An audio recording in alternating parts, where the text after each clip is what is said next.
Hi friends, there are a lot of Greek grammars available, and while all will teach you Greek and some are really good and beneficial, the question is, which is best? Now, I have taught out of this book for several years, and I have 4 reasons why I think this book is the best one, as well as there's 2 cons. My favorite is Reading Koine Greek by Rodney Decker. But what makes this book the best? Let's look at these 4 reasons. I'm JC Schroeder, and this is Bite Size Seminary. The first reason is the streamlined morphology explanation. A lot of books teach Greek by giving you what feels like 17,000 charts of morphology to memorize, which is just overwhelming. It's impossible. So Decker, the author of this book, he seeks to avoid this rote memory work as much as possible. It's still needed to some degree, but he tries to limit it as much as he can. He provides formulas for the morphology, and this is where I think it's real gold. For instance, the verb endings are streamlined to 4 charts called the 4 quad chart. And this 4 quad chart, it unlocked verb morphology for me. It makes things so much easier to keep everything in your head. The 4 quad chart breaks down between primary and secondary tenses and active and middle voices. So instead of learning a new chart for a different tense or voice, he shows how they share the same endings. This is key. This helps you to remember the forms easier, but also to parse better. In addition, he has formulas to use with the various tense form markers. For example, here's the formula for the first aorist active indicative. You have the epsilon augment on the front of the full stem, and then you have that sigma alpha form marker that we're used to seeing with the first aorist forms, and then we have be personal endings. There he's using the 4 quad chart. So using the 4 quad chart with the formulas is a very streamlined approach to morphology. And if you want more details about how these forms are built, he explains this morphology, how they're built, and any oddities with a form that might come up in the footnotes. I think for me personally, this aspect of the book is worth its price all by itself. It's that good. The second reason I like this book is that the book is up to date with current Greek advancements. The study of Greek has advanced tremendously in the last 20 to 30 years, and some grammars are still lagging behind a bit. Decker presents up-to-date information about specifically the middle voice and verbal aspect. Yet, and you might think that this gets a little bit too technical, but his discussion remains quite accessible. So Decker find this interesting. Decker is a leading scholar on verbal aspect, especially in the Gospel of Mark. So he definitely knows his stuff when he's describing this and the advancements that have happened over the last several years. But when he writes about it, it never becomes too technical for the beginning student. Now, verbal aspect is a difficult concept, but this is a very good entry point into some cutting edge stuff. The third reason is the book has good and thorough explanations.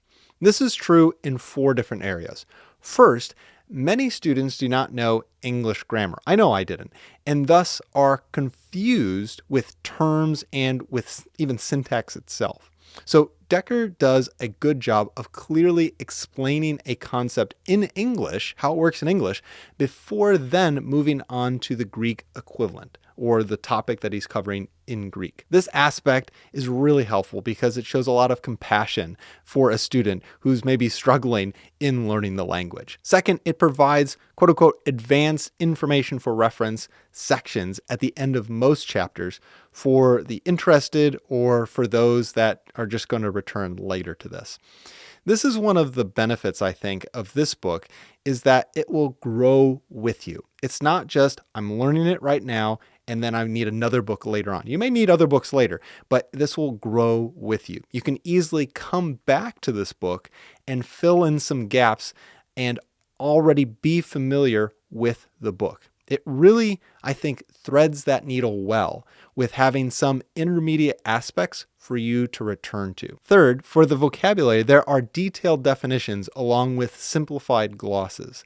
It helps students to begin to understand and learn the semantic range of words. Words don't have just one meaning.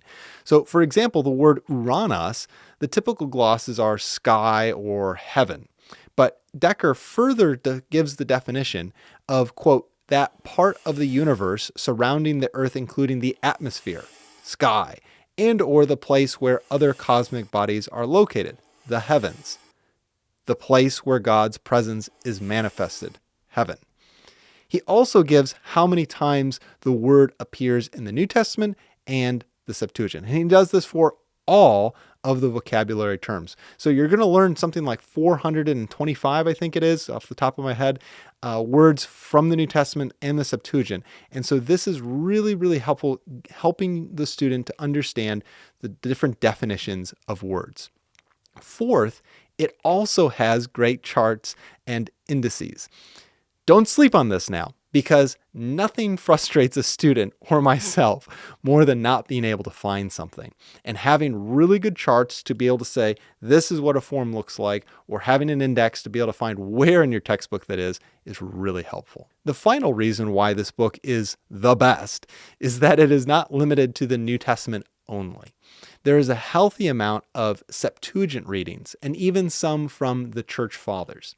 This helps, I think, prepare students to read texts outside of the New Testament and thus can help improve reading skills as well as exegesis. Because if you are able to read the Septuagint, then you're going to hear those resonances in the New Testament as well. Now, no grammar is perfect, and there are a couple of cons to this book. The first con is the difficulty level of the workbook exercises. Now, I am glad that there is a workbook integrated throughout the grammar. That's super cool.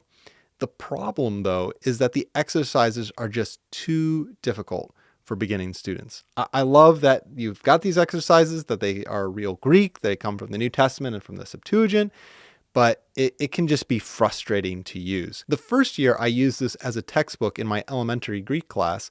I thought I would just use these exercises in the book, but I realized a few weeks into the class that this was not going to work, and I just had to make my own homework assignments. So it's a bit more extra work for a teacher, and it's a bit unfortunate that it's not a bit more user-friendly or student-friendly in that regard. On the other hand, the second con is, it's quite small, and it relates to the length of the book.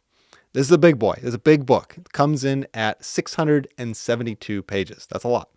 And I think this is really a double-edged sword.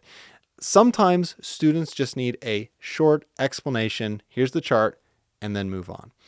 And the book tries to do this as much as it can. But this book is by no means bloated. It's not full of extra exposition or something like that. And I would rather have more than less. The length, though, is just something to note. And as I mentioned earlier, one of the pros of this is that you can come back to this book as well. The length is something to note.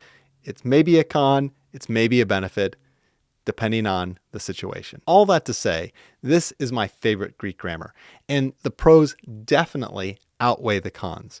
So if you're looking for a great book to learn or even review Greek, this one is for you. You should check it out. If you want to learn more tips and resources for learning Greek, check out the video on the screen. I hope that helps. Thank you for watching.